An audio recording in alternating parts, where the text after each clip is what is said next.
I am the warrior in my home. I am the one who prays in my home. I am the one that speaks to God in my home. I am the one that walks in the authority of Christ in my home. I am the one that stands in the gap between the world and my family. And I also stand in the gap between my family and my Father.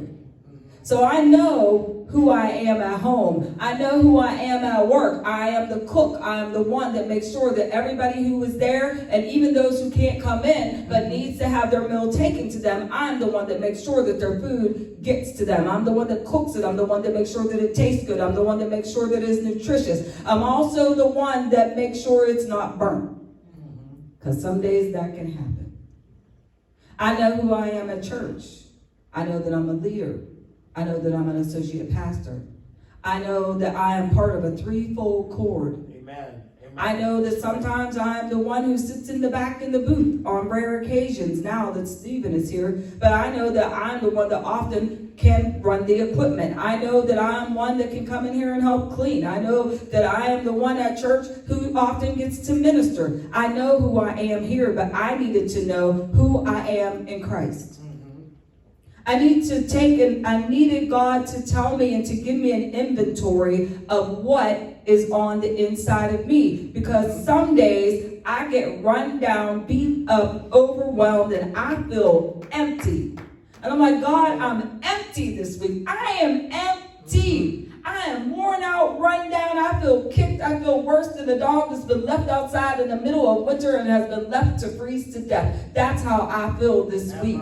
And I need you to tell me who I am and what is in here that I may offer to others, because I know that you call me to offer something to somebody, but I don't even know if I have anything to offer other than what I can do with these two hands. And works are good, but works by themselves won't do it. I know who I was when I was in the world. I know who I was when I first came to Christ. I know who I was 3 years in. I know who I was 10 years in. And I know who I was 15 years in of serving the Lord and running for him. But I need to know who I am now. I need to know, do any of the names and the callings and the things that other people have said and spoken over me, if they're really what God has said, or was it just somebody saying, oh, well, you're this, now go sit down.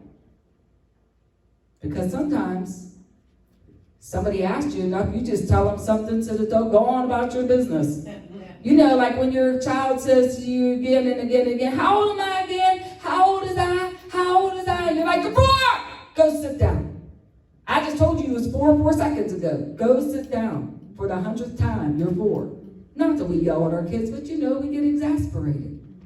But sometimes people also can tell you who you are just guessing.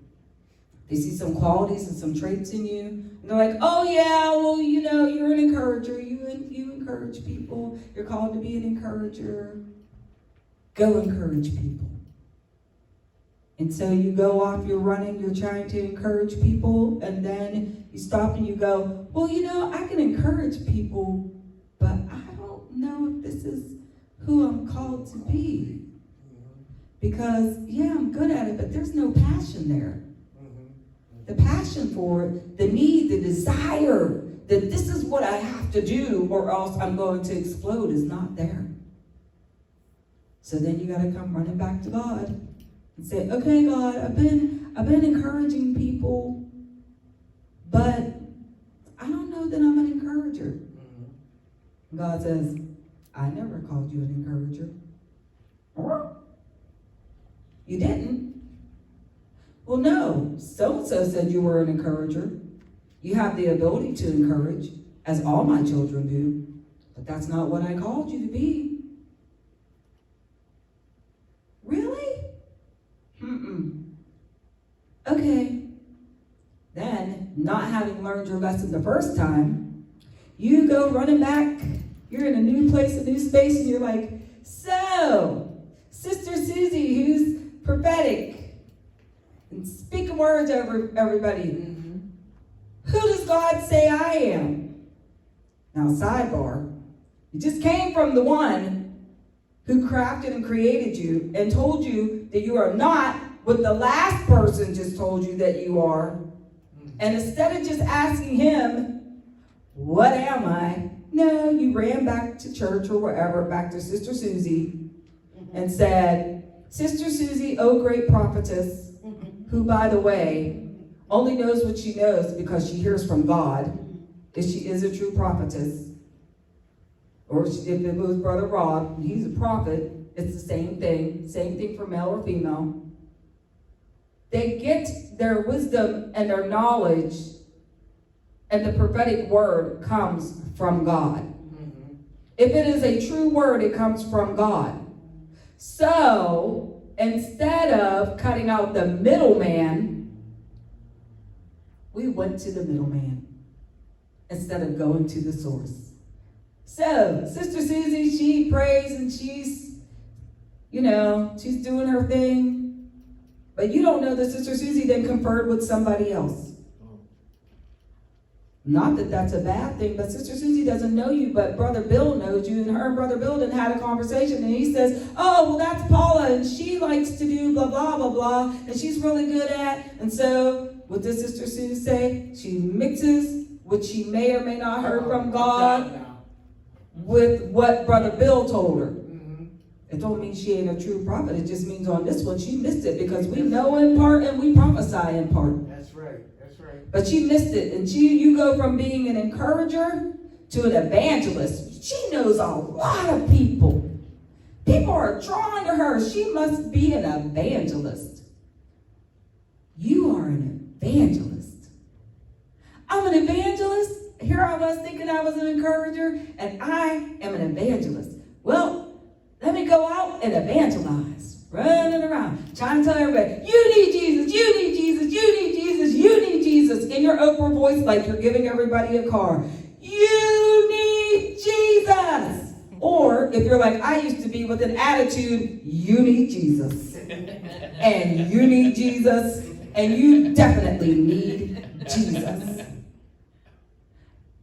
And God is going, she'll be back in about 5 minutes. When this don't work out, maybe this time she'll ask me who she is.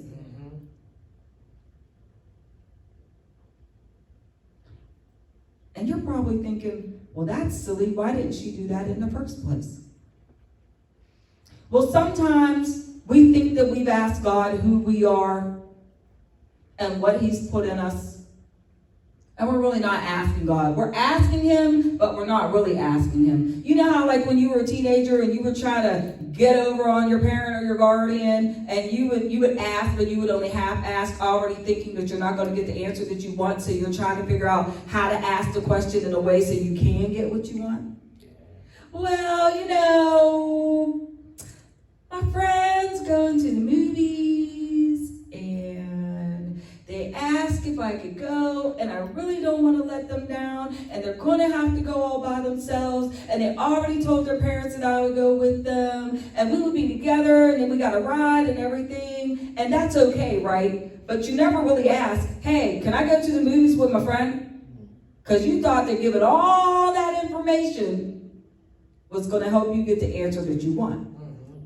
We do the same thing with God. God, Sister Susie said that I am an evangelist. And I know that last time I came to you, it was because somebody said that I was an encourager and that I should go out and encourage people, and I did it, and I didn't really feel it, and I wasn't on fire for it, and I didn't love it. And now I've been told that I'm an evangelist, so that's what I am, right? So I'm just going to go out and I'm going to evangelize, and you're going to bless it, Lord, right? You're going to do what you're going to make me that, because that's what she said that I am, and so I'm going to go and be on fire for you, being this evangelist, because that's what Sister Susie said that you said that I'm supposed to be. So I'm going to go out and I'm going to go do that. Okay, Lord? That's okay, right, Papa? Right? That's good. It's okay, right? Okay. Well, I'm off to running. go out there and try to evangelize your first person. They're like, I don't believe in God. Why should I believe in him? I don't want to do that. I don't need God. And then you'd be like, I don't even know what to say. But I say, you should believe in God because Jesus died for you. I don't care. Well, okay. Well, I must be doing something wrong because she said I'm an evangelist and I should be able to go out and evangelize. Or you do the worst thing that you can ever do. You go back and try to evangelize in the very place that you just came out of. Ooh. Where people knew you went. And you go and be like, Jesus saves. And they'd be like, really? Because I remember you when you used to do blah, blah, blah, blah, blah, blah, blah, blah. You ain't changed all that much. You still look the same. You still act the same. You still walk the same. I ain't seen you in 10 years. Why you want to come back here and tell us that Jesus saves? Oh, did he save you? Are you saved? And you're like, yes, I'm saved. I think I hear my mom calling. Come on. And you're all broke down. You're busted. You're disgusted. You're thinking, if I'm an evangelist, I should be doing better. I should be able to do all this stuff. I should be able to do everything that the office of an evangelist calls me to do. Because it's not just a title, it's an office.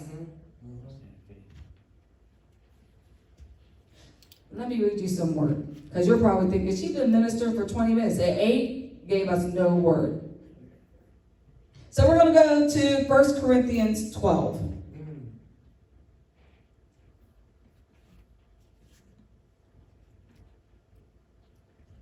So first we're gonna go to verse 8, and I'm reading out of the Passion.